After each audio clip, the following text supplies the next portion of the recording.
Assalamualaikum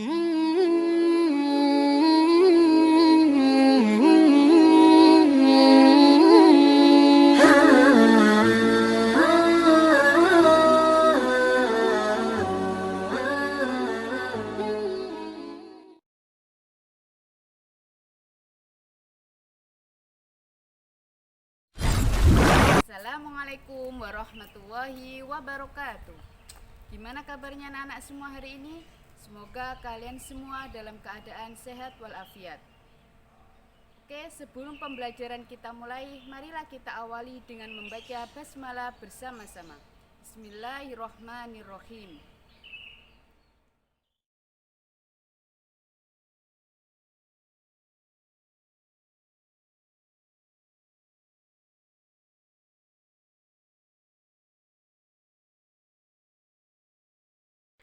Ad-dalil annallaha la yaqbalu dinan ghairul Islam.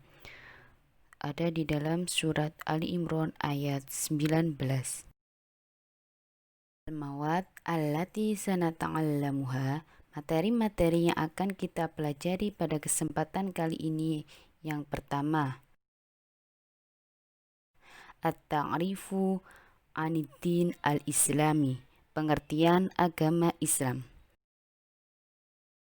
Yang kedua, al-iman wal islam wal ihsan, iman, Islam, dan ihsan.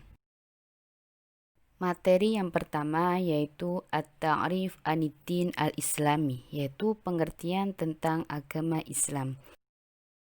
Secara khosoh, yaitu secara khusus, ad-din alladhi ja'a bihi nabiyuna Muhammad sallallahu alaihi wasallam, agama yang datang kepada Nabi Muhammad sallallahu alaihi wasallam.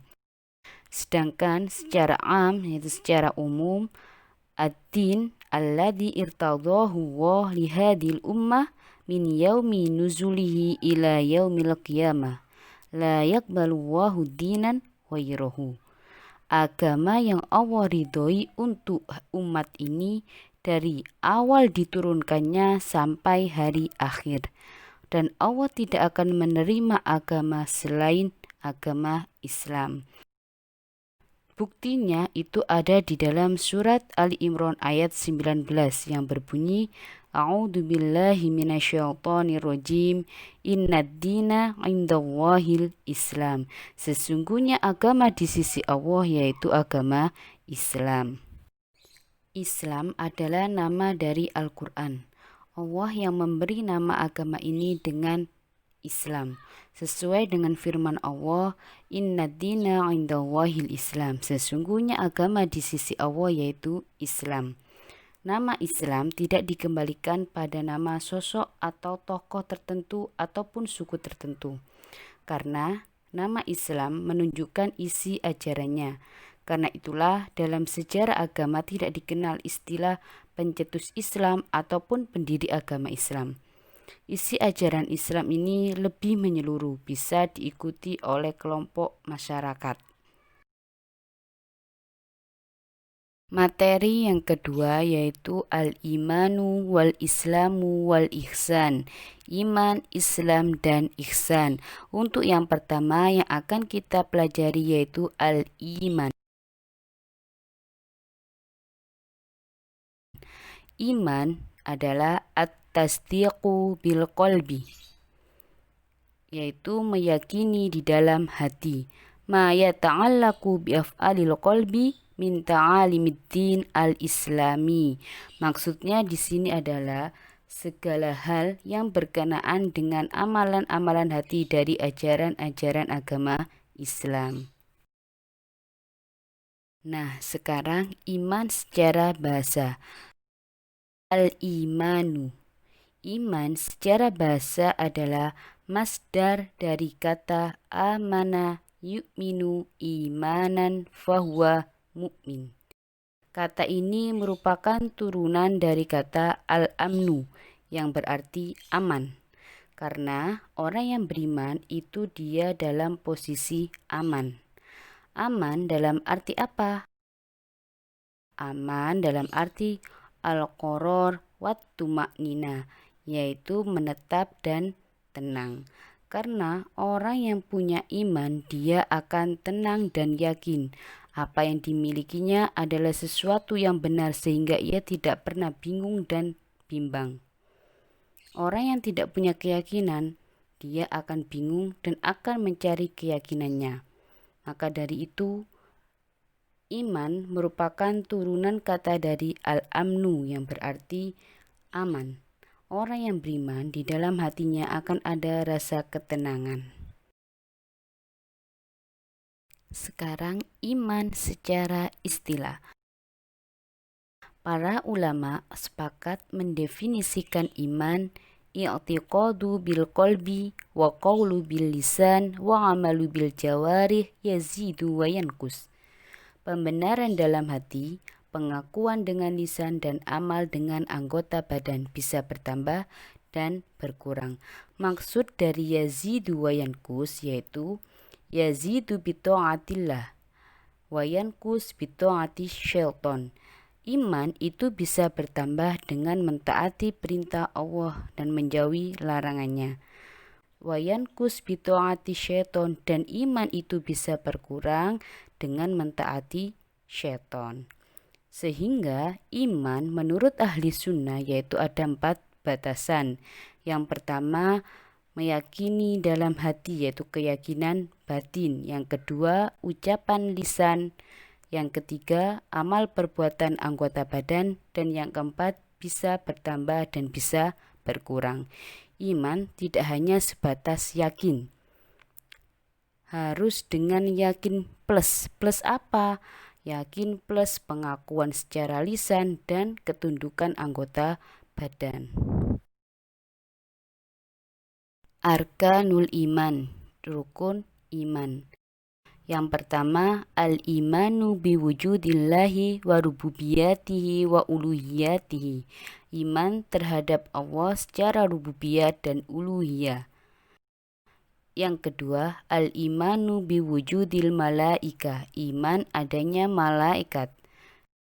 Yang ketiga, al-imanu bil kutub al-munazzala min indillah. Iman terhadap kitab-kitab yang diturunkan oleh Allah. Yang keempat, al-imanu bisidqi rusulillah. Iman terhadap kebenaran rasul-rasul Allah. Yang kelima, al-imanu bil yaumil akhir. Iman terhadap hari akhir. Dan yang keenam, al-imanu bil qadari khairihi wa syarrihi. Iman terhadap qada dan qadar. Sesuai dengan sabda Nabi, qala an-nabiy sallallahu alaihi wasallam, wal imanu an tu'mina billahi wa malaikatihi wa kutubihi wa rusulihi wal yaumil akhir wa tu'min bil qadari khairihi wa syarrihi. Rawahu Muslim an Umar. Ma huwal Islam? Apa itu Islam? Islam secara lugha bahasa maknahu al-inqiyad, tunduk atau pasrah. Secara istilah, ma yata'allaku biaf'alil jawarih min ta'alimiddin al-islami. Yang dimaksud dengan Islam di sini adalah segala hal yang berkaitan dengan amalan-amalan anggota badan dari ajaran-ajaran agama Islam. Dalil yang menunjukkan contoh perbuatan Islam di dalam Al-Quran dijelaskan di dalam surat As-Saffat ayat 103 dan 105 yang berbunyi, A'udzu billahi minasyaitonir rajim, falamma aslama wa tallahu lil jabin wa nadainahu ayya Ibrahim qad sadaqta ru'ya inna kadzalika najzil muhsinin. Yang artinya, tatkala keduanya telah berserah diri dan Ibrahim membaringkan anaknya atas pelipisnya, nyatalah kebesaran keduanya. Dan kami panggil dia, hai Ibrahim. Sesungguhnya kamu telah membenarkan mimpi itu. Sesungguhnya demikianlah kami memberi balasan kepada orang-orang yang berbuat baik. Kita perhatikan di sini adalah kata aslama, yaitu keduanya berpasrah terhadap perintah-perintah Allah. Yang dimaksud di sini adalah Nabi Ibrahim dan Nabi Ismail berpasrah diri tunduk akan perintah-perintah Allah. Apa perintahnya di sini? Yaitu untuk menyembelih putranya Nabi Ismail. Ketika Nabi Ibrahim siap untuk menyembelih putranya Ismail, sudah diletakkan di atas pelipisnya dan pisau pun sudah siap untuk menggorok ke lehernya, namun berkat kekuasaan Allah pisau itu tidak mempan sedikit pun. Hal ini sudah menunjukkan jelas tentang betapa luar biasanya keislaman Nabi Ibrahim. Beliau sangat pasrah terhadap perintah Allah meskipun perintahnya itu adalah membunuh atau menyembelih putranya sendiri yaitu Nabi Ismail. Arkanul Islam, rukun-rukun Islam. Yang pertama, syahadatu an la ilaha illallah wa anna Muhammadar Rasulullah. Bersaksi bahwasanya tidak ada Tuhan selain Allah dan Muhammad adalah Rasul Allah. Yang kedua, khamsu sholawatin fil yaumi wal laila. Salat 5 waktu dalam satu hari. Yang ketiga, i'ta'uz zakah inda kamali syurutiha, yaitu mengeluarkan zakat ketika sudah memenuhi syaratnya. Yang keempat, shaum syahri Ramadan, puasa bulan Ramadan. Dan yang kelima, hajju baitillahil haram lil mustati, pergi ke Baitullah, berhaji ke Baitullah bagi yang mampu. Sesuai sabda Nabi Ani bin Umar radhiyallahu anhuma qala Rasulullah sallallahu alaihi wasallam buniyal islamu ala khamsin syahadatu an la ilaha illallah wa anna Muhammadar Rasulullah wa iqamis shalah wa ita'iz zakah wal hajj wa shaumi Ramadan. Rawahul Bukhari. Ma huwal ihsan? Al-ihsan berasal dari bahasa Arab hasuna yahsunu ihsanan, yang berarti kebaikan atau berbuat baik. Contoh yang ada di dalam Al-Quran, ada potongan ayat yang berbunyi a'udzubillahi minasyaitonirrajim wa'budullaha wa la tusyriku bihi syai'aw wa bil walidaini ihsana. Sembahlah Allah dan janganlah kamu mempersekutukannya dengan sesuatu apapun, dan berbuat baiklah kepada kedua orang tua. Kata ihsana di sini adalah kita harus berbuat baik kepada orang tua, sanak kerabat, ataupun keluarga dan yang lainnya. Mal murad bil ihsan, apakah yang dimaksud dengan ihsan? Al-ihsanu huwa al-amalu bita'alimiddin al-islami bisidqin wa insofin. Penerapan ajaran-ajaran agama Islam dengan jujur dan adil secara garis besar, yaitu secara profesional. Sesuai dengan sabda Nabi, qala an-nabiy sallallahu alaihi wasallam, al-ihsanu an ta'budullaha ka'annaka tarahu fa illam takun tarahu fa innahu yaraka. Rawahu Muslim an Umar. Yang dimaksud ihsan adalah ketika kamu beribadah kepada Allah seolah-olah kamu melihatnya. Namun jika kamu tidak melihatnya, maka sesungguhnya Allah senantiasa melihatmu. Ihsan terbagi menjadi dua. Yang pertama, ihsan di dalam beribadah kepada Allah. Yang kedua, ihsan kepada makhluk ciptaan Allah. Kita bahas yang pertama. Ihsan di dalam beribadah kepada Allah ini ada dua tingkatan. Yang pertama, kamu beribadah kepada Allah seolah-olah kamu melihatnya. Tingkatan yang kedua, jika kamu tidak mampu beribadah seolah-olah melihat Allah, maka Allah senantiasa melihatmu. Pada tingkatan yang pertama, kamu beribadah kepada Allah seakan-akan kamu melihatnya. Ini adalah ibadah dari seseorang yang mengharapkan rahmat dan ampunan Allah. Nama lain dari perbuatan ini yaitu maqam al-musyahadah. Dan keadaan ini merupakan tingkatan ihsan yang paling tinggi, karena dia berangkat dari sikap membutuhkan harapan dan kerinduan. Dia menuju dan berupaya mendekatkan diri kepada Allah Subhanahu wa Ta'ala. Tingkatan yang kedua, kamu tidak mampu beribadah seakan-akan melihat Allah, maka Allah senantiasa melihatmu. Ini adalah ibadah dari seseorang yang lari dari azab dan siksanya. Dalam hal ini lebih rendah tingkatannya daripada tingkatan yang pertama, karena sikap ihsannya didorong dari rasa diawasi, takut akan hukuman ataupun siksaan Allah. Sehingga dari sini ulama salaf berpendapat bahwa barang siapa yang beramal atas dasar melihat Allah Subhanahu wa Ta'ala, maka dia seorang yang arif. Sedang siapapun yang beramal karena merasa diawasi oleh Allah Subhanahu wa Ta'ala, maka dia seorang yang ikhlas, yaitu seorang yang mukhlis. Seseorang yang berbuat ihsan atau muhsinin akan selalu membaguskan ibadahnya di setiap keadaan, tidak perlu menunggu dilihat orang ataupun dalam keadaan tertentu. Ihsan kepada makhluk ciptaan Allah. Berbuat ihsan kepada makhluk ciptaan Allah ada dalam 4 hal.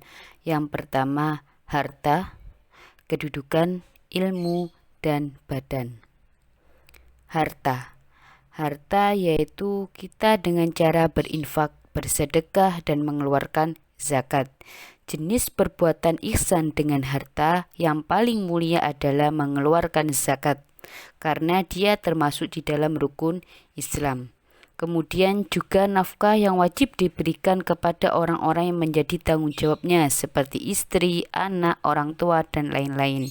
Kemudian sedekah bagi orang miskin dan orang yang membutuhkan lainnya. Kedudukan. Manusia itu bertingkat-tingkat jabatannya, sehingga apabila dia memiliki kedudukan yang paling berwenang, maka digunakannya untuk membantu orang lain dalam hal menolak bahaya ataupun memberikan manfaat kepada orang lain dengan kekuasaannya tersebut. Ilmu, yakni memberikan ilmu bermanfaat yang diketahuinya kepada orang lain dengan cara mengajarkannya. Dan yang terakhir, badan. Dengan cara apa? Yaitu menolong seseorang dengan tenaganya, membawakan barang-barang orang yang keberatan, mengantarkan orang untuk menunjukkan jalan, dan ini termasuk bentuk sedekah dan bentuk ihsan kepada makhluk Allah Subhanahu wa Ta'ala. Kesimpulannya, ihsan menduduki posisi tertinggi di dalam Islam, di atas derajat iman dan Islam. Dapat dikatakan bahwa seorang muhsin, ia sudah pasti muslim dan mukmin. Seorang mukmin sudah pasti muslim, tapi belum tentu muhsin. Sedangkan seorang muslim belum tentu mukmin, apalagi muhsin. Cukup sekian materi yang kita pelajari pada kesempatan kali ini.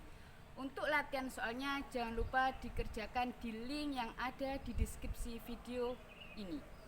Mari kita akhiri pembelajaran kali ini dengan membaca hamdalah bersama-sama. Alhamdulillahirabbil alamin. Ihdinas siratal mustaqim. Wassalamualaikum warahmatullahi wabarakatuh.